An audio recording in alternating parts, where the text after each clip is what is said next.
The Academy is meeting. Did you read about this? Yeah, what's going on? What's going on? Like, is this in case an asteroid hits us? They have plans for afterwards? I mean... Yeah, I think that's what it is. I think they're gathering Michael Bay and Bruce Willis. No, I guess they've invited all 6,000 of their members to meet and kind of brainstorm about any improvements that can be made. Oh, wow, okay. Yeah. Like, they'll never do that. They'll sit and talk about it, but do they really want to make any changes? I don't know. I don't know if I don't know if this is a regular thing or if this is new. I mean, it's reported in the press as if it's a new, unprecedented thing that they're meeting and talking.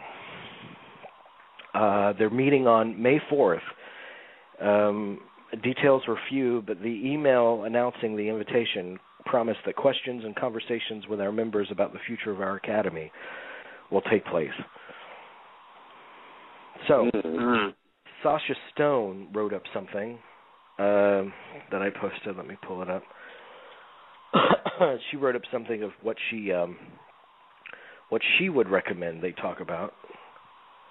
Here are her suggestions. Create a new category for effects-driven film, the same way that they have a category for animated feature. An effects-driven category would have been a fun way to include films like The Avengers, Skyfall, Dark Knight Rises from last year. What would happen there is that, okay, yeah, you could go with, the year that, Dark Knight Rises and The Hobbit and Skyfall are in there all together in The Avengers. That'd be a great year. But then you go back another year, and then you'd have what? Pirates of the Caribbean, the shitbag, and Transformers, and other I like the shitbag. Wait, what's the shitbag? Wait, what movie is that? Which one? That's the 5th Pirates of the Caribbean. It's going to be called Pirates of the Caribbean, the shitbag. I thought it was called The Lone Ranger. Okay, all right. But that's what it'd be this year. The effects-driven movie. So Lone Ranger will be up there. If they add a category, wouldn't it be casting director? It has to be. It just, I would be all for that. I would be all for that. And wouldn't it? They already knocked down the notion of doing a stunt actor category. Yeah, that's a shame. I think they should do that. Stunt ensemble or something like that. Oh no, ensemble's another one. Yeah.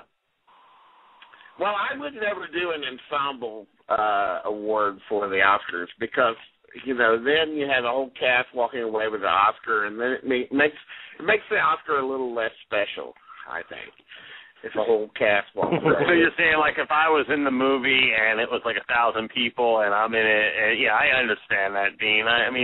I could definitely see where you're coming from with that. He doesn't deserve it. Dennis doesn't deserve it. Shoot him. Yeah. That would be a good suggestion, to shoot the people that don't win, and that would really raise the stakes, wouldn't it? Definitely. It would. The ratings would really go through the roof. I think so. And by the way, the effects-driven, the idea of an effects-driven Best Picture is stupid. I would never do that. Why not? Out of curiosity, why not? I'm just curious, Dean. Why wouldn't you do that? For the same reason that I wouldn't also have a best indie movie either. I wouldn't have that either. It just cheapens Best Picture. Why even have a Best Picture thing? Okay, I agree with you. I agree with you 100%. I agree with you 100% with that because I do think it should just be Best Picture. What is it? I know. I have no problem with you there. Yeah. Basically, by adding these categories, too, doesn't it just say, look, we screw up all the time, so by adding these categories, it'll be a safeguard against us screwing up. Yeah. I think I agree 100% with that, Jamie. Let me tell you this. Look, when you say, we're going to make it 10 Best Pictures, and you only make 9, films, and the reason that you're doing this, Heath Ledger, you may rest in peace, is because you didn't give The Dark Knight, and then when you have the sequel to that movie, we didn't nominate it for a single goddamn award. Which is exactly what Sasha put as her next suggestions. That if they go with 10 Best Picture nominees, they should stick with 10. They should nominate 10, not up to 10. They should stick to 10. Yeah, I agree with ridiculous. that. Now, I agree with that. They should just do 10. Don't make it. Yeah, exactly. Because it's stupid to be sitting there and like guessing. Oh, is it going to be 7 this year? Is it just going to be 6? Is it going to be 8? Or I mean, come on, just make it 10. She says cut back on the special screenings and the Q&As. All that does is turn the race into a political election where the most charming and entertaining people win all the awards. That's Shouldn't the way it just be about the films themselves? It's always been a political election. You're right. People have been campaigning in their own ways ever since the 30s for this award. So that's not going to change. So cutting back on the special she's not screens is not saying going to do anything. that any of these things will change. She's just saying that these are topics that they should discuss during their meeting. Yeah, but because the political horse race of the Oscars has really gotten out of hand, and the only way, the clearest way to find out that fact for sure is look at the money that they spend. I mean, unprecedented amounts of money in recent years. Oh yeah, it's ridiculous. I mean, come on. I mean, well, the Academy used to have rules as to how far you could go in your campaigning. I mean, like, if you remember, like back in Color Purple, when Color Purple was up there, there was this actress Margaret Avery that campaigned really hard and did a distasteful kind of campaign that raised the ire of the Academy but she eventually did get a Best Supporting Actress nomination out of it, and then Melissa Leo a few years ago, or Chill Wills, and his distasteful Oscar campaign that embarrassed everybody, including himself. But he still got an Oscar nomination for The Alamo out of it.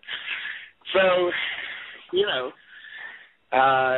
they should put caps on things and have some kind of decorum and so forth. Yeah, but everybody's still going to be twisting themselves into pretzels trying to win this thing.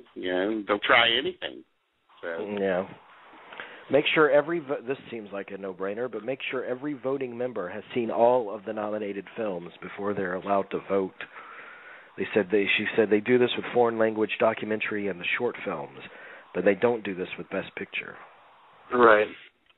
I agree with that. Yeah. How do you verify that? Well, I guess you verify. Yeah, that. I mean, how are you going to? What is there going to be a quiz? Are they going to send out a quiz? That's absolutely true. How are you gonna... I mean, you could count like who attends the screenings that they do, but what if you've already seen the damn movie before the screening? Care to see it again? I mean, it's right. It's also, how are they going to find out how much money people spend on campaigns? I mean, are they going to have to turn in their receipts for everything like you do when you do your taxes? I mean, right. Some of this stuff is not regulatable. Mm-hmm. Now, here would be a major suggestion I would make. After the Oscars, every year, they should reveal the results of the votes. Yeah, I'd like that. That would be interesting. I'd be for that. Now, what would that hurt? It wouldn't cost them a dime. Tell me how that's hurting anybody. Well, I think it's probably hurting the other 4 nominees. If they find out, oh God, nobody voted for me, or I only got 2% or something. I think they think that that's in bad taste. Is that what you're recommending, that they post? Yeah, I am. I am recommending that. And I mean, is it in bad taste? I mean, I don't know. Honestly, I think it is. As a fan of the Oscars, I would love to know the percentages that everybody got, but I think that even digs the well deeper for those people that think, it's not a contest, blah blah blah. I think those numbers will just make people feel bad. Maybe you're right. Yeah. Maybe you're right. I'd still like to see them. I would too. My God, I'd love to know how much farther out Shakespeare in Love was from Saving Private Ryan. Somebody somewhere has to know that. Yeah, they work in Price Waterhouse.